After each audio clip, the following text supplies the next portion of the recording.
Sound Cartel. As growth slows and pressure builds across small businesses, where will new opportunities come from? And is the business sector actually set up to grow sustainably when they arrive?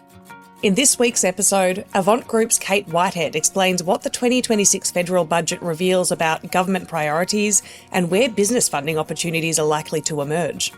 Then, Ilona Charles, CEO and co-founder of HR consultancy Shilo, explains why so many startups and scale-ups struggle with people and culture as they grow, and the costly mistakes businesses make when they move too fast. From Sound Cartel, I'm Grace Jennings-Edquist, and this is Business Essentials.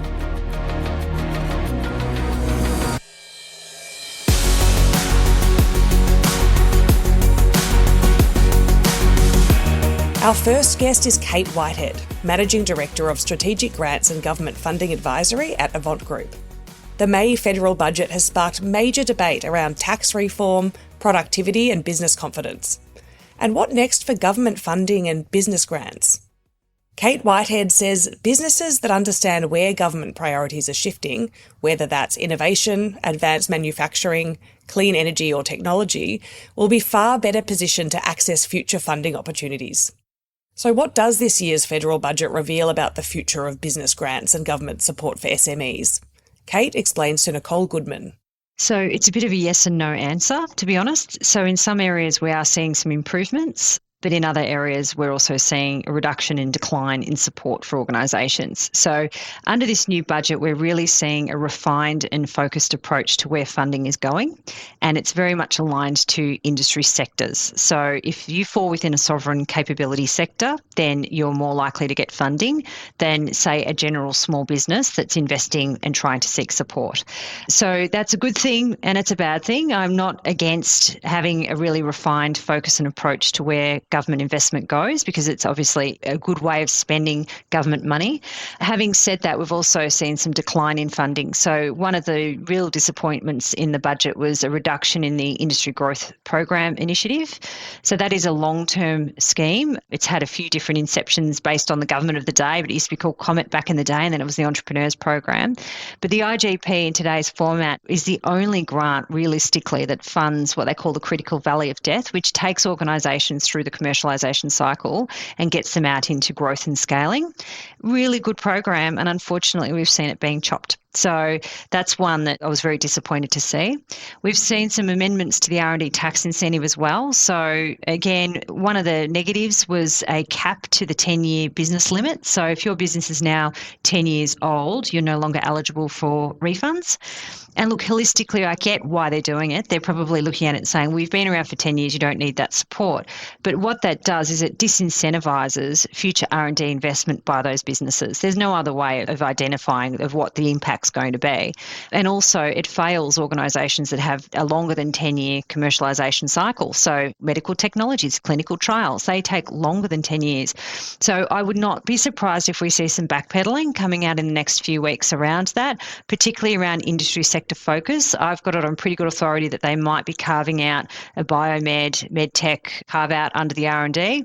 But again, that's just another layer of complexity, another layer of legislation, another layer of interpretation. So it's just going to create problems. And then having a 10-year cap on refundability, all that means is businesses are just going to restructure around it. So again, it's just adding more red tape, more compliance, more accounting costs. So it's some positives, some negatives, unfortunately. Do you think grants policy is becoming more strategic? So less about broad support and more about directing capital towards politically and economically important sectors? Absolutely. So grants policy is now industrial policy by another name. So we are definitely seeing alignment of funding going only to those sort of sovereign capability areas, things like defence, clean technologies. There were funds around batteries. No surprises, there's now a fuel fund. So we are seeing all of that grant money going towards those sorts of initiatives in addition to the social-based initiatives, so housing initiatives and also things such as, Indigenous support across the regions.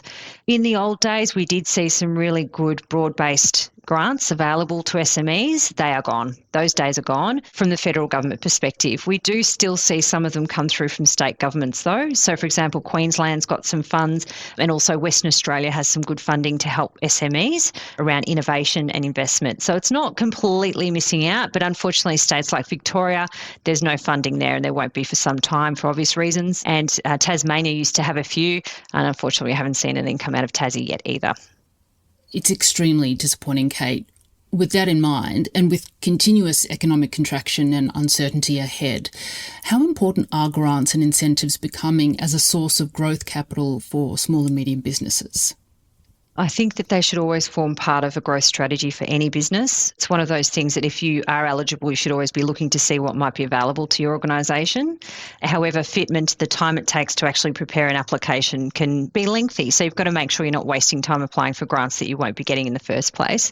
We are seeing some tax-based incentives. So the $20,000 instant asset write-off, that's now been locked in finally, which is good. So that's a positive in the budget, meaning small businesses can instantly write off expenses under the $20,000 mark, which is great. But, outside of that, it's really state dependent. So if you're in Queensland, for example, and you are manufacturing, Queensland has some exceptional programs. They've got the Transforming Manufacturing Queensland grant that provides up to $1.5 million, and they've already locked in the budget for the next few years. Every 6 months, this grant's going to open, and we're going to see some serious capital being delivered through Queensland manufacturing. So it's not all lost, but it really is becoming state dependent because we're not seeing broad-based programs coming from the federal government, unfortunately, unless you sit within one of those priority sectors. What separates businesses that successfully secure funding from those that tend to miss out? It's a few things. Obviously, alignment over eligibility. So eligibility is just a must-have. There's no flexibility on that. But alignment of the project and alignment of the organisation against the grant and the merit criterion with the grant, and also the overarching policy, is usually pretty critical. We see a lot of businesses, they have great ideas, great concepts, but they may not have the trading history or the scale to deliver on a grant at the level that they're looking for. They're not going to be a successful applicant. The business case. So, and I think also in the age of AI, there's going to be even more and more focus on the feasibility of the program versus the project that the organisation wants to undertake. So making sure that the business case really stacks up from a government perspective.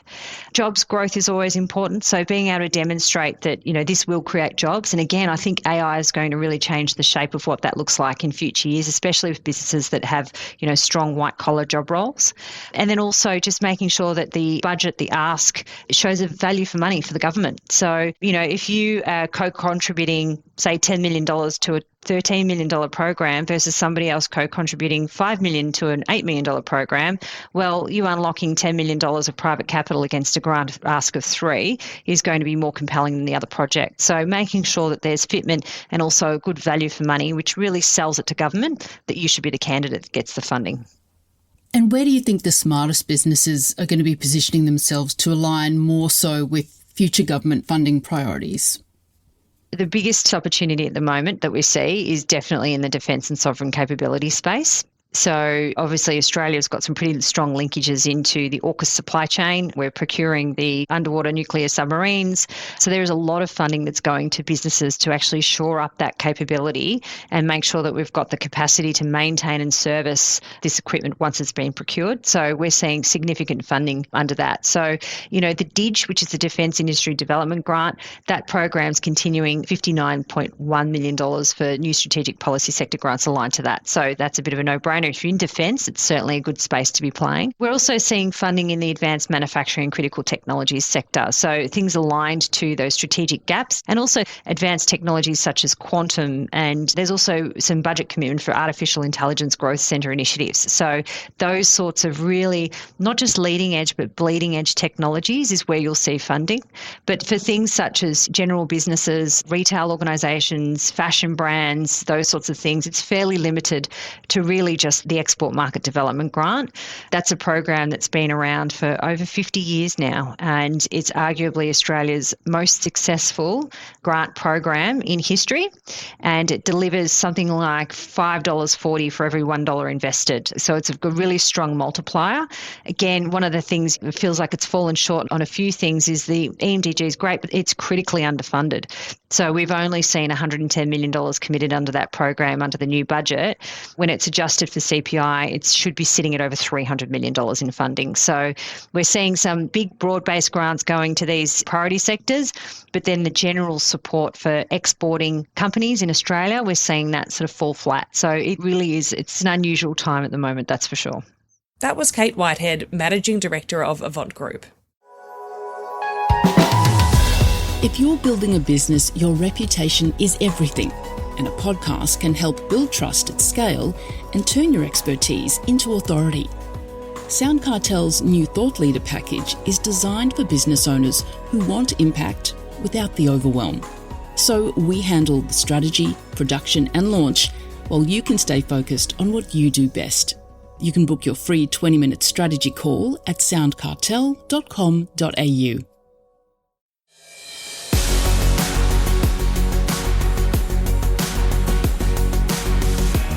Now to one of the most common and costly mistakes growing businesses make. Startups are designed to move fast, but according to Ilona Charles from Shilo, which offers HR consulting services, many businesses scale before they've built the leadership capability, culture and systems to fully support that growth. The result? Poor hiring decisions, unclear expectations, weak management and people problems that become harder to unwind as businesses get bigger. Nicole Goodman starts by asking Ilona, what are the biggest HR mistakes you see startups making? Often it is hiring. So with a startup, the first biggest thing on their mind will be as they're growing, we need people to do the work. And so the biggest mistake there is, okay, we just got to hire people without really thinking about what are the roles we actually need now and into the future. And the future with startups is often a much shorter time frame. So it might not be 3 years out, it might be 6 months to 12 months out. So getting the roles really clear, making sure you've got your employment contract sorted, whether HR or having some legal oversight that, rather than just finding something on ChatGPT would be a good place to start, and making sure your pay and conditions are all sorted right at the start before you even remotely go to putting that first person on.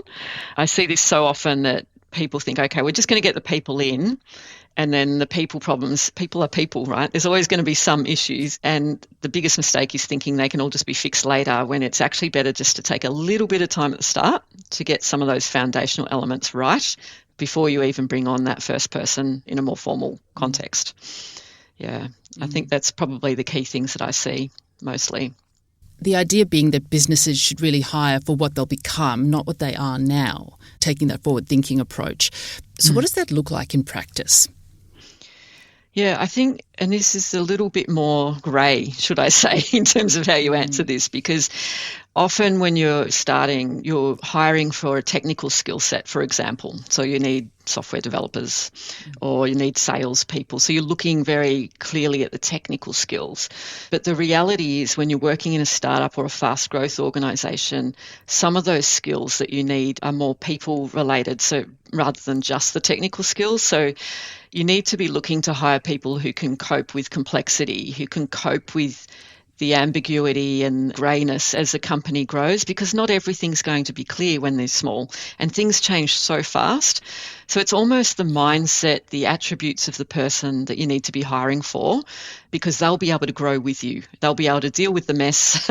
They'll be able to put some structure around that mess over time and also deal with greater workloads as that work increases. So people who can learn and adapt, not just tick every box on the skills checklist.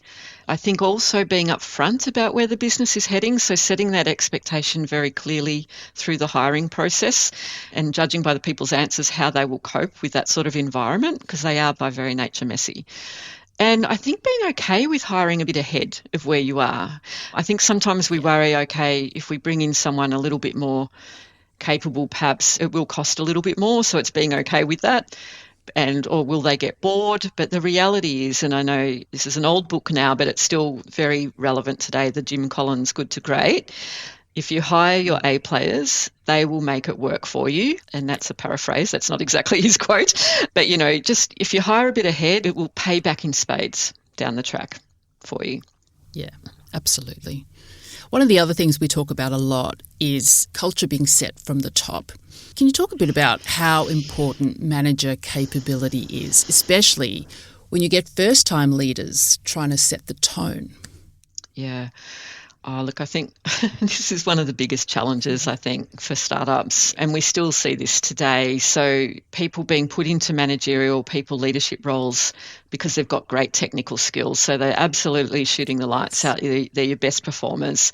They get moved into the leadership role. No one's taught them ever how to be a leader. They've not had any development. Once again, they're just going on what they think they should be doing. And I've seen this even with quite large growth so they've now got 50, 100 people, so they've grown. And there's been no investment in the leadership. Just could be some short online courses, could be anything, but just because the managers really set the expectations, they inform the rest of the teams how to behave. They're not going to get that from a policy. So I can't say more strongly how critical it is, the manager capability. And even if it's just putting someone else who has been a leader in the organisation before, just some informal budding or mentoring or coaching, it doesn't all have to be expensive paid external leadership courses. Some of just getting the basics right. How do you set expectations? How do we have a performance conversation? All of those things can make such a massive difference, and so often still underinvested, if at all. It's almost like sink or swim approach. Yeah. There's a lot of talk about flexibility and what we used to term as work-life balance. And a lot of companies do talk about flexibility, but they don't design for it. What does intentional flexibility actually look like? Yeah, I think it's a really good point. In fact, a lot of companies, I don't think, design for it at all. But a starting point is agreeing either at an individual level or at a team level what the core hours or what the shared hours are going to be that you need to work together. Often startups are sort of tech oriented. They're not all, obviously, tech companies, but those sort of organisations work in a very agile way. There's times where they need to come together as part of the methodology, stand-ups and meet up, all sorts of things. So I think being clear about when you need to come together, when you can work individually, when you need to collaborate, and that might be done team by team or at an individual level. So I think being honest and upfront around what the after hours expectations are, instead of leaving people guessing, that's when you get a real mismatch of expectation. And then making the flexibility work for business as well, not seeing it as a negative thing, because if you start burning everyone out because you're making them work ridiculous hours and they're not getting in downtime after hours either, that can't be good for them or the organisation. So I think at the end it's around clarity, being really intentional about agreeing what those hours are and what flexibility is, and having that written down so that everyone's clear and on the same page. Ilona, as we wrap up, if we think about a business that starts scaling quickly, what systems or structures need to be in place to avoid the chaos that can come along with that? And there can be a lot of chaos. So I think in terms of systems and structure, I think role clarity would be number one for me. So anyone you're bringing in is very clear about the expectations, what their job involves, who they need to work with and when. Wherever I've seen, even in large organisations where behaviours start to go a little bit off, it's often because there's not role clarity and people are either falling over each other or there's gaps in the work and no one knows who's doing that work. I think simple ways of working, clearly stated, as I've said before, just clearly stating what flexibility is, what flexibility isn't, so everyone understands. And look, I see a lot of startups getting policies into place. They see that as sort of the first thing they need to do from an HR point of view. What I would say is keep them simple. They don't need to be over-engineered. A policy statement needs to be almost your sort of cultural guide for the organisation, and then the procedures can be kept quite simple. And start with the compliance ones. Start with the ones that you don't want to break the law, and then there's other ones I think that are equally important around setting the tone for behaviours, your code of conduct, what's acceptable, what's not acceptable from a behavioural context as well. Often that one gets left a bit later. I'd be trying to set those expectations up front. Setting goals doesn't have to be a complex performance management framework, to use corporate jargon, but just being clear about what's important to the organisation, what are the performance things we're going after, what does that mean for the individual, and being able to give feedback as we know, everyone still avoids giving feedback, and it's so critical. And just regular check-ins, not waiting for some 6-monthly or annual process, checking in with your team so that compliance and other sort of feedback mechanisms don't become a chore. They just become part of how you do business every day. They're my top tips for trying to get through the messiness of startup land. So hopefully they're helpful. That was Ilona Charles, CEO and founder of Shilo.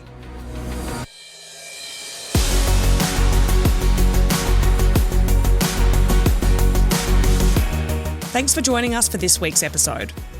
Follow Business Essentials podcast across social media and head to businessessentialspodcast.au for more. Business Essentials is a Sound Cartel podcast. Producers are Nick Schilberger, Nicole Goodman and myself. Technical production is by Pete Letts. I'm Grace Jennings-Edquist. Thanks for listening. We'll bring you more Business Essentials next week. Sound Cartel.